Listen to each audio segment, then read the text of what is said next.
Hello everyone, welcome to your channel. हम लोग जो है कि आज डिस्कस करेंगे ICSE class 10 mathematics chapter 2 banking. देखिए, ये चैप्टर जो बैंकिंग है, पहले तो इसमें बैंकिंग का सारा कॉन्सेप्ट जो है कि प्रीवियस ईयर्स में चलता था, बट अब मॉडिफाई होके सिर्फ इसके अंदर हम लोग को रिकरिंग डिपॉजिट अकाउंट्स मतलब आरडी अकाउंट पे बेस्ड सिर्फ क्वेश्चंस को ही सॉल्व करना है। तो इन क्वेश्चंस को कैसे सॉल्व करना है, इसमें मेनली हमारे पास कौन कौन से फॉर्मूला है और कौन से क्वेश्चंस की ज़्यादा प्रोबेबिलिटी होती है हमारे एग्जाम में आने की, क्योंकि हमारे एग्जाम में जो हमारा बोर्ड एग्जाम कंडक्ट होता है उसमें कमर्शियल मैथमेटिक्स जो हमारा यूनिट 1 है, कमर्शियल मैथमेटिक्स से टोटल 10 मार्क्स का आता है। उस कमर्शियल मैथमेटिक्स में हमारे 3 चैप्टर जो है कि शामिल है। चैप्टर 1 आपका जीएसटी, चैप्टर 2 आपका बैंकिंग और जो आपका तीसरा चैप्टर है शेयर एंड डिविडेंड। तो उसी कमर्शियल मैथमेटिक्स यूनिट 1 का ये चैप्टर 2 है हम लोग का बैंकिंग।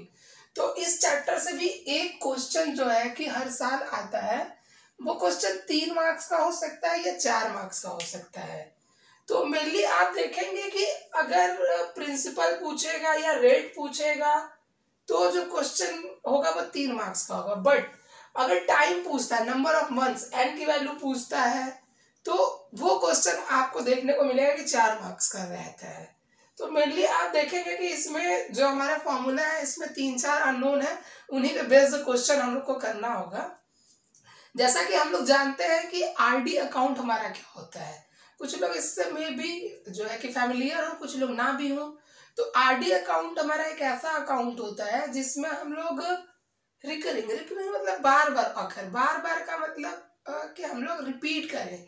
अगर किसी क्या करें, अगर मान लीजिए हमने मंथली, क्वार्टरली, हाफ ईयरली कुछ या ईयरली एक अमाउंट फिक्स कर लिया कि इतना हम हर मंथ अपने अकाउंट में डिपॉजिट करेंगे, तो जो आपने अमाउंट फिक्स कर लिया वो हमारा क्या हो गया, प्रिंसिपल हो गया पी।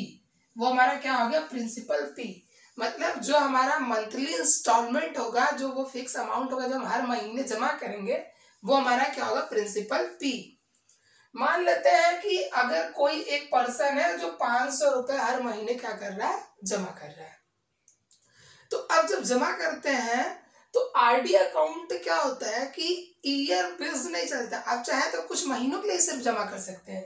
इसलिए यहाँ पे जो एन रिप्रेजेंट करता है वो नंबर ऑफ मंथ्स को रिप्रेजेंट करता है।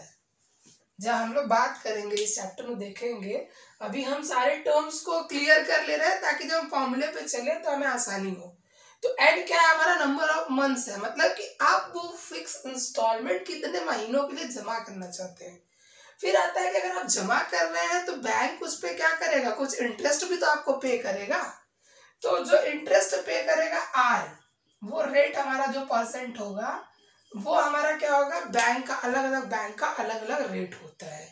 और आरडी अकाउंट पे हमें इंटरेस्ट रेट ज्यादा मिलता है, इसलिए हम क्या करते हैं, इसको फिक्स करते हैं। क्योंकि जितने मंथ्स के लिए आप ये अकाउंट खोल करके फिक्स कर देंगे, उससे पहले आप इस पैसे को विड्रॉ नहीं कर सकते हैं। चलिए आगे देखते हैं। आगे हमारा जो है कि जब आप देखेंगे कि इनसे मिलता हुआ हमारा क्या बनेगा, एसआई, सिंपल इंटरेस्ट। आके आपको टोटल कितना इंटरेस्ट मिला, कितना इंटरेस्ट मिला, अगर ये हमको कैलकुलेट करना होगा कि जो हमने अकाउंट ओपन कर रखा है उसमें जो हम हर महीने पैसा जमा कर रहे हैं उस पे हमें किस महीने पे कितना इंटरेस्ट मिला, कि इतने महीनों तक हमारा कितना इंटरेस्ट हो गया। जैसे अगर पहले महीने में जमा किया गया तो उसको कैलकुलेट करना आसान है, फिर दूसरे महीने तक कितना हो गया, तीसरे, चौथे, ऐसे करके अगर यही एक लंबा टर्म हो जाए, कोई आपसे 20-30-40 मंथ बाद का पूछ ले तो कॉमन तरीके से सॉल्व करना क्या हो जाएगा, मुश्किल हो जाएगा। जैसे अगर मान लीजिए कि 100 रुपये होता और हम कहते कि 10% के हिसाब से रेट, इंटरेस्ट रेट मिल रहा है बैंक से, तो अगर मैं आपसे एक महीने बाद पूछता तो आप बोलते कि 10 रुपये इंटरेस्ट मिलेगा। फिर एक महीने बाद पूछता है तो मान लीजिए ये 100 + 10, 110 पर 10% करते आप 11 रुपये मिलता। ऐसे करके आप बढ़ते जाते, 2-3 महीने का तो बता ले जाते। बट जैसे ही हम लोग और आगे बढ़ जाएंगे, 20-30 महीने तक पहुंचेंगे, तो ऐसे एक लाइन से सीरियल से चलना मुश्किल हो जाता है। इसलिए हमें जरूरत पड़ती है फॉर्मूले की। तो जो हमारा ये चैप्टर है बैंकिंग, उसका पहला फॉर्मूला है सिंपल इंटरेस्ट या कह लीजिए इंटरेस्ट। वो इंटरेस्ट निकलेगा किस पे, जो आप प्रिंसिपल जमा करेंगे P इंटू एन ब्रैकेट में n+1 upon 2 into 12 into R/100। यहाँ पे P क्या है, प्रिंसिपल है, n क्या है, नंबर ऑफ मंथ्स है, R क्या है, रेट है, जो इंटरेस्ट रेट होगा। दूसरा फॉर्मूला हमारा मैच्योरिटी वैल्यू का। तो मैच्योरिटी वैल्यू का मतलब वही कितना पैसा हमने जमा किया, कितना बैंक से हमें इंटरेस्ट मिला, वही दोनों ऐड कर देंगे तो क्या हो जाएगा, मैच्योरिटी वैल्यू। तो यही क्या है, अगर हम छोटे, अगर इसको हम लोग क्या करें शॉर्ट फॉर्म में देखें तो क्या होगा, नंबर ऑफ मंथ्स, कितने महीने तक आपने जमा किया, प्रिंसिपल कौन सी अमाउंट जमा कर रहे थे, प्लस जो आपको इंटरेस्ट मिला, या इसी का एब्रिवेटिव फॉर्म देखें हम लोग एक्सपेंड फॉर्म, तो क्या हो जाएगा P इंटू एन प्लस यही जो सिंपल इंटरेस्ट का फॉर्मूला था उठा के यहाँ रख दीजिए P(n+1 upon 2 into 12 into R/100। मतलब अगर आपको ये फॉर्मूला याद है तो ये भी याद रहेगा। मेनली यही दो फॉर्मूले हम लोग के हैं इस चैप्टर पे। तो इस चैप्टर में यही दो फॉर्मूले बेस्ड आपको क्वेश्चन मिलेगा। आपको मेनली 4 तरीके के प्रॉब्लम सॉल्व करने के लिए मिल सकते हैं। सिंपल इंटरेस्ट पे बेस्ड, प्रिंसिपल पे बेस्ड, नंबर ऑफ मंथ्स जो टाइम पे बेस्ड होगा, इंटरेस्ट रेट पे और मैच्योरिटी वैल्यू पे। टोटल यही जो हमारे 3-4 फॉर्मेट है, इस टाइप के क्या करेंगे क्वेश्चन आपको एक्सरसाइज में मिलेंगे। तो ये चारों टाइप हम लोग देख लेते हैं कि कैसे कैसे हमें सॉल्व करें। तो चलिए हम लोग देखते हैं टाइप 1। टाइप 1 जो हमारा है प्रिंसिपल पे बेस्ड क्वेश्चन है कि अगर हमें क्वेश्चन में जो हमारा मंथली इंस्टॉलमेंट है वो पूछे तो कैसे सॉल्व करेंगे। तो सबसे पहले हम लोग देखते हैं टाइप 1 क्वेश्चन क्या है। देखिए क्वेश्चन आप रेफर कर सकते हैं, चांद और सलीना के बुक में आपके क्वेश्चन मिल जाएंगे। इस टाइप का क्वेश्चन अगर आप सॉल्व करेंगे तो आपको देखेंगे बुक में कि ऐसे जो है कि टाइप 1 का क्वेश्चन कई सारे आपको बुक में मिल जाएंगे। तो आइए समझते हैं कि ऐसे टाइप हम लोग कैसे सॉल्व करते हैं। Ashish deposits a certain sum of money every month. हर महीने कुछ फिक्स अमाउंट को क्या करता है, जमा करता है in a RD account for a period of 12 months. If the bank pays interest at the rate of 11% per annum, क्या बोल रहा है कि 12 महीने के लिए जमा करता है। तो जो गिवन है वो लिख लीजिए। गिवन देखिए हमें जरूर लिखना चाहिए ताकि इससे हमें पता चल सके क्या क्या दिया है। तो n की वैल्यू आपको दिया है 12 मंथ्स, 12 महीने तक जमा करता है।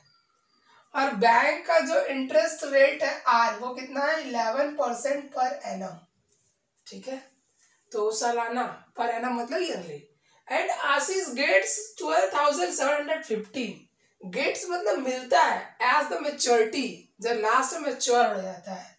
तो मैच्योरिटी वैल्यू भी उसका दे रखा है, कितने का है 12,715, 12,715। What sum of money did he pay every month? पूछ रहा है हर महीने वो कितना जमा करता था। इट मीन्स हमसे क्या पूछ रहा है, प्रिंसिपल। तो सिंपल सी बात है कि मैच्योरिटी वैल्यू का फॉर्मूला लगाइए, सीधे P निकाल लीजिए। या दूसरा तरीका है कि आप SI के थ्रू जाइए। तो मैं तो कहूँगा कि आप प्रेफर करिए सीधे मैच्योरिटी वैल्यू। अगर आपको पता है तो मैच्योरिटी वैल्यू का सीधे क्या करिए, फॉर्मूला लगाइए n into P plus P into n+1 by 2 into 12 into R/100। जिसको फॉर्मूला अभी लर्न नहीं हुआ है तो वो जो है कि इसको लर्न कर ले। ध्यान दीजिए मैच्योरिटी वैल्यू कितना है 12,715। और एक चीज ये भी है कि फॉर्मूला जो है कि आप अगर 3-4 क्वेश्चन प्रैक्टिस कर लेते हैं तो आपको ऑटोमेटिक याद हो जाएगा। कभी भी हमें मैथ्स का फॉर्मूला लर्न नहीं करना चाहिए, उस पर इतने क्वेश्चन हमें सॉल्व करने चाहिए कि वो फॉर्मूला हमें याद हो जाए। तो इसलिए मैथ प्रैक्टिस सब्जेक्ट है, तो इसलिए प्रैक्टिस करके उस फॉर्मूले को क्या करिए, अपने माइंड में फिक्स करिए। एन की वैल्यू हम लोग को पता है 12 मंथ्स, ओके। प्रिंसिपल नहीं पता है, पी ही रहने देते हैं। यहाँ पे एन की वैल्यू 12। अब देखिए यहाँ पे n+1 है, मतलब 12+1, तो 12+1 13, okay, upon 2 into 12 into R की वैल्यू 11 गिवन है अपॉन 100। ये 12 से 12 कट गया, 12,715 12P प्लस 13 इंटू 11। अगर हम लोग मल्टीप्लाई करेंगे तो कितना हो जाएगा 13 13 3 4 1 3। तो कितना हो जाएगा 143p अपॉन 2 इंटू 100 200। अगर हम इनका एलसीएम करते हैं तो कितना हो जाएगा, ये हो गया 12,715। इधर एलसीएम करेंगे तो 12 into 2 2400p plus 143p upon 200। तो ये अभी क्या हो जाएगा, 200 इधर भेजिए तो इधर जाएगा तो क्या हो जाएगा, मल्टीप्लाई 12,715 इंटू 200 इक्वल्स टू ये 2400 प्लस 143p। तो ये कितना हो गया 3 और ये 4 और ये 5, ये हो गया 2543 अब हमें p की वैल्यू निकालनी थी। इससे कट करके देखिए कितनी बार में कट रहा है, तो आप इसको कट करके देखेंगे 5 टाइम्स में कट जाएगा। 5 इंटू 200 तो कितना हो गया 1000। तो जो पर मंथ जो है कि हम लोग इंस्टॉलमेंट जमा कर रहे हैं वो कितना है 1000 रुपीज एवरी मंथ। तो हमारा क्या हो गया, हर महीने जो जमा हो रहा है प्रिंसिपल वो 1000 है। तो देखिए इस पे बेस्ड क्वेश्चन को सॉल्व करना बहुत ही आसान है। चलिए हम लोग देखते हैं टाइप 2 का क्वेश्चन। टाइप 2 जो हमारा है, देखिए क्या निकालना फाइंड करना अभी आपको पता चल जाएगा। Amit deposited rupees 150 per month, हर महीने 150 रुपए डिपॉजिट कर रहा है। तो मैंने बोला था कि जो भी क्वेश्चन आपको गिवन मिले पढ़ते हुए उसको लिखते चलिए, ताकि जो है कि क्वेश्चंस को जब आप रीड कर रहे हो केयरफुली तो गिवन अगर आप लिखते चलेंगे तो वापस से रीड अगर करेंगे भी या अगर नहीं कर रहे हैं तो आसानी है क्वेश्चन को सॉल्व करने में। तो हमारा गिवन क्या है, प्रिंसिपल कितना है 150 rupees in a bank for 8 months. 8 months तो एन मिल गया आपको। मैंने बोला था कि एन, और एक चीज ध्यान दीजिएगा कि हमेशा एन जो होगा वो मंथ्स में ही होगा। अगर वहां पे ईयर में भी दिया होगा कि डिपॉजिट करता है 1 साल तक के लिए 1 ईयर के लिए, तो अब यहाँ पे 1 ईयर नहीं लिखेंगे 12 मंथ्स लिखेंगे।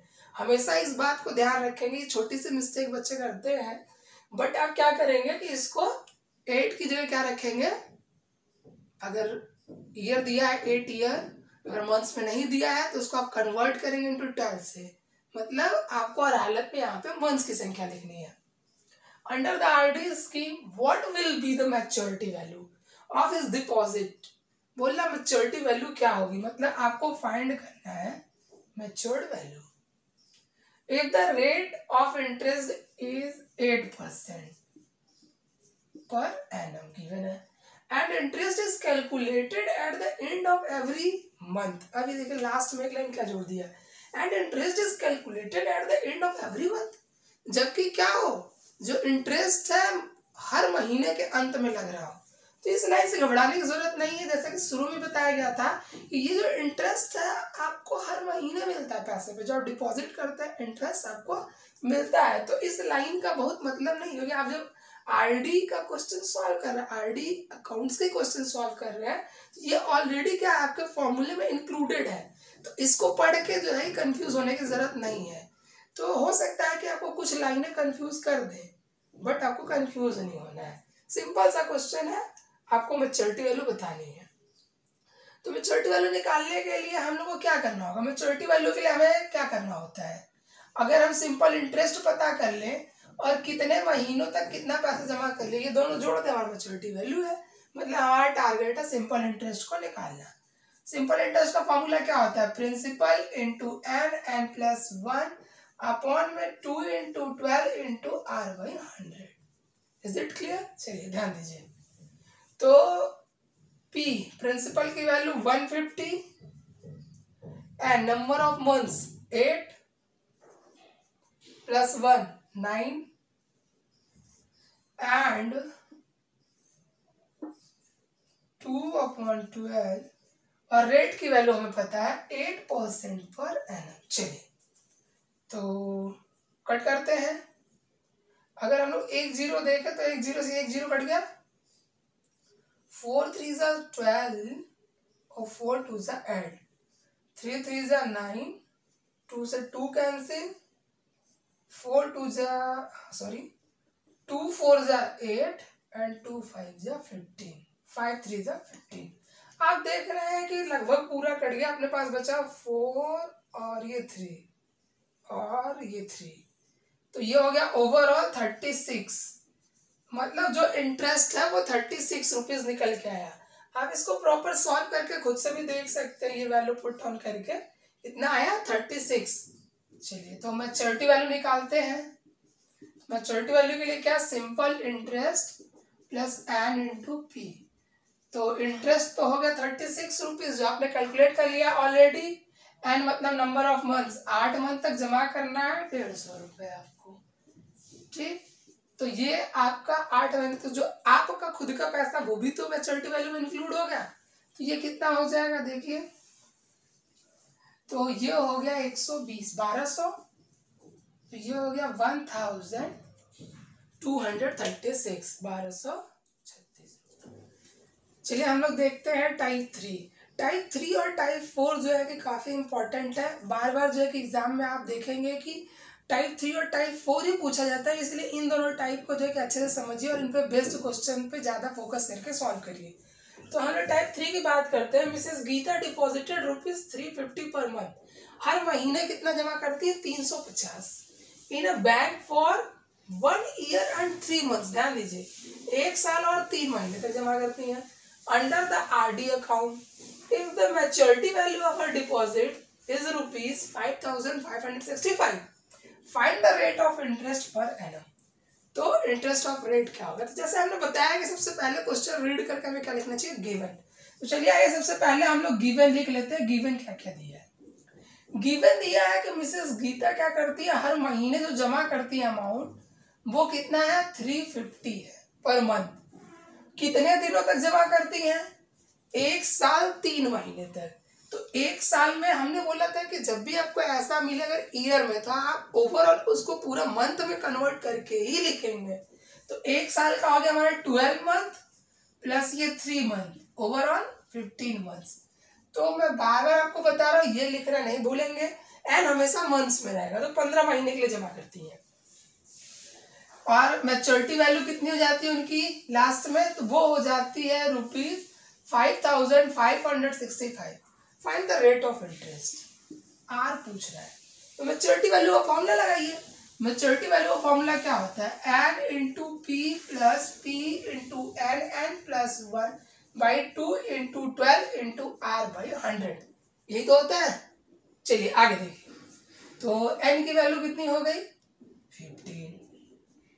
अपने पास मैच्योरिटी वैल्यू भी है, इसको भी लिख लेते हैं, 5,565। प्रिंसिपल कितना है, 350 है। 350 कितने महीनों तक, 15 महीनों तक। 15 प्लस 1 16/2 इंटू 12। आर की वैल्यू पता करनी है, तो आर को एज इट इज रहने देते हैं। चलिए अब देखते हैं, तो ये हो गया 4 3 जा 4 4 जा 2 2 जा 3 5 जा। अब देखिए कितना हो गया, 5,565। अगर हम इसको इस तरफ ले आए तो ये क्या है, प्लस में, इधर आके क्या हो जाएगा, माइनस में। और ये 15 इंटू 350 मल्टीप्लाई करिए, 0 4 तो ये हो गया 15 5 75, कैरी 7, 15 3 45 एंड 7, तो 45 एंड 7 हो गया 52। अब यहां देखिए, ये हो गया 355 into 2, it means 10 into r by 100। ये 2 0 क्या हो गया, कट हो गया, कैंसिल। ये सब्ट्रैक्ट कर दीजिए, 5 1 3, तो ये अपने पास इधर है 35 इंटू आर। 35 से कट करिए, कितनी बार में कट रहा है, 9 बार में। तो आर की वैल्यू आ गई 9% पर एनम। तो जो हमारा इंटरेस्ट रेट है वो क्या है, 9% पर एनम है। ये हमारा टाइप 3। टाइप 3 जो है काफी इंपॉर्टेंट है, इसलिए इसको ध्यान से समझिए। अगर नहीं समझ में आया तो रिवाइंड करके फिर से देखिए। हम लोग देखते हैं टाइप 4। चलिए तो हम लोग फाइनली जो है कि टाइप 4 देखते हैं। जो टाइप 4 बहुत ही इंपॉर्टेंट है, इस पे बेस्ड क्वेश्चन अगर आता है तो 4 मार्क्स का आता है। ये टाइप जो होता है इसमें एन नंबर ऑफ मंथ्स हमें पता करना होता है। चलिए देखते हैं कि ऐसे क्वेश्चंस को हम लोग कैसे सॉल्व करते हैं। RD account of ₹1200 per month has a maturity value of ₹12,440। If the rate of interest is 8% and the interest is calculated at the end of every month, find the time in months of RD account. It means what? चलिए तो जो given है पहले वो लिखते हैं। तो सबसे पहले गिवन में देखिए क्या क्या दे रखा है। दे रखा है कि हर महीने का instalment, it means principal 1200 rupees है। फिर बोल रहा है मैच्योरिटी वैल्यू, तो मैच्योरिटी वैल्यू हम लोग को दिया है 12,440। इंटरेस्ट रेट दे रखा है 8% पर एनम। अब पूछ रहा है हम लोग से कि एन की वैल्यू कितनी होगी। जो हमें पता करना है, एन पूछ रहा है नंबर ऑफ मंथ्स में, वही पूछ रहा है किसमें, इन नंबर ऑफ मंथ्स। तो मैच्योरिटी वैल्यू का फॉर्मूला हम लोग जानते हैं क्या होता है, n into P plus P into n plus 1/2 into 12 into r by 100। Is it? चलिए ध्यान दीजिए। तो मैच्योरिटी वैल्यू कितना दिया है 12,440। एन तो पता लगाना है। प्रिंसिपल कितना है 1200। यहाँ पे प्रिंसिपल वही 1200। एन की वैल्यू तो हमें पता नहीं है, तो एन एज इट इज लिख दीजिए। 2 इंटू 12, आर की वैल्यू हमें पता है 8, इसलिए 8 लिख दीजिए। तो 12 से ये कट गया 100, तो 100 से 100 कट गया, 2 से 8 कट गया 4 टाइम्स में। तो ओवरऑल कितना हो गया, ये हो गया 12,440, ये 1200 एन, और ये देखिए ये इसका मल्टीप्लाई कर लीजिए तो कितना हो जाएगा, अंदर जाएगा तो n into n square plus, ये देखिए इस एन का दोनों में मल्टीप्लाई होगा, n into n square plus n. अब देखिए कितना हो जाएगा 12,440 1200 एन प्लस ये 4 का दोनों में मल्टीप्लाई, तो क्या हो जाएगा 4n स्क्वायर प्लस 4n। सबको एक तरफ कर लीजिए और एक हम लोग क्या करते हैं, क्वाड्रेटिक इक्वेशन फॉर्म हो रहा है, देखती है क्या होता है इसमें। तो 4n स्क्वायर 4n स्क्वायर के बाद ये 4n प्लस ये 1200n, तो ओवरऑल हो गया हम लोग के पास 1204n। इसको इस तरफ लाएंगे तो क्या हो जाएगा, माइनस हो जाएगा, बराबर 0। हमने सबको एक ही तरफ कर दिया, इसको इस तरफ लाया तो इस तरफ क्या बचेगा 0, तो 0 चाहे इधर लेना चाहे इधर, तो मैंने इक्वेशन को राइट फॉर्म में लिखने के लिए इधर लिख दिया, तो हमारे इधर क्या हो गया 0। तो अब आगे देखिए, ये सब जगह 4 से डिवीजन हो सकता है क्या, चलिए डिवीजन कर लेते हैं। एन स्क्वायर प्लस 4 से डिवीजन किया तो 1, अब यहाँ पे 4 से करिए 301, यहाँ पे 3110, डिवाइड करके देखिए 4 से इतना आ रहा है।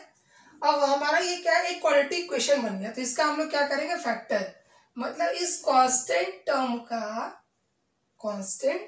का हमें क्या ऐसा फैक्टर करना है कि जब हम इसमें क्या करें, सब्ट्रैक्ट करें, तो प्रोडक्ट करने पे यही मिले और सब्ट्रैक्ट करने पर ये हमारा टर्म मिले। तो चलिए इसको स्प्लिट करते हैं। इसका स्प्लिट बहुत ही आसान है, 310 को स्प्लिट करना है ताकि हमें ये मिल सके। तो देखिए 311 और 10 मल्टीप्लाई करने पे देखिए 3110 और सब्ट्रैक्ट करने पे क्या आ रहा है 301। इट मीन्स इसका स्प्लिट क्या होगा 311 और 10, तो हो गया n square plus 311 n minus 10n minus 310, यहाँ से n कॉमन है, n प्लस 311, यहाँ से 10 कॉमन है, n प्लस 311 बराबर 0। अब एक ब्रैकेट में 311 प्लस n, यहाँ देखिए सेम ब्रैकेट है, ये पूरा ब्रैकेट ही क्या कर दीजिए, बाहर कर दीजिए, n प्लस 311 और यहाँ से क्या बच गया n और यहाँ से 10, तो दूसरा ब्रैकेट हमारा बच गया n माइनस 10 राइट साइड में बराबर 0। तो आइदर दिस जीरो और दिस जीरो, या तो ये जीरो के इक्वल होगा या तो ये जीरो के इक्वल होगा। अगर पहला ब्रैकेट हम लोग कहते हैं कि जीरो के इक्वल है तो n की वैल्यू आएगी -311, और कहते हैं कि अगर ये इक्वल है जीरो के तो n की वैल्यू कितनी आएगी 10। तो अब नंबर ऑफ मंथ्स तो नेगेटिव हो नहीं सकते, तो पॉसिबल ही नहीं है, तो ये वैल्यू नहीं ले सकते। 10 मंथ्स ये पॉसिबल है, तो ये हमारा आंसर होगा। तो हमारा आंसर क्या होगा 10 मंथ्स, हमारा आंसर हो जाएगा 10 मंथ्स। तो जो हमारा n का क्वेश्चन होता है उसमें यही स्प्लिट करने का टर्म बढ़ जाता है, फैक्टराइजेशन बढ़ जाता है। जैसा कि हम लोग के सिलेबस में जो है कि क्वाड्रेटिक इक्वेशन जो है और फैक्टराइजेशन जो है कि हम लोग को सीखना भी है, तो आगे के चैप्टर्स में है भी, जिनको बेसिकली अगर प्रीवियस ईयर से क्लासेस से आती हैं तो बहुत अच्छी बात है, नहीं तो आपके सिलेबस में भी है जिसको आगे कंटिन्यू किया जाएगा। इसलिए ये जो है कि चैप्टर में इस क्वेश्चन का इम्पोर्टेंस बढ़ जाता है, कहीं ना कहीं ये 2 चैप्टर को कॉन्सेप्ट को कवर करता है इस वजह से। Okay, thank you. अगर आपको फर्दर इस पे और भी अगर प्रॉब्लम समझ में आते हैं तो उन क्वेश्चंस को हमें बताइएगा, उनको सॉल्व करके एक वीडियो आपको दे दी जाएगी। Thank you.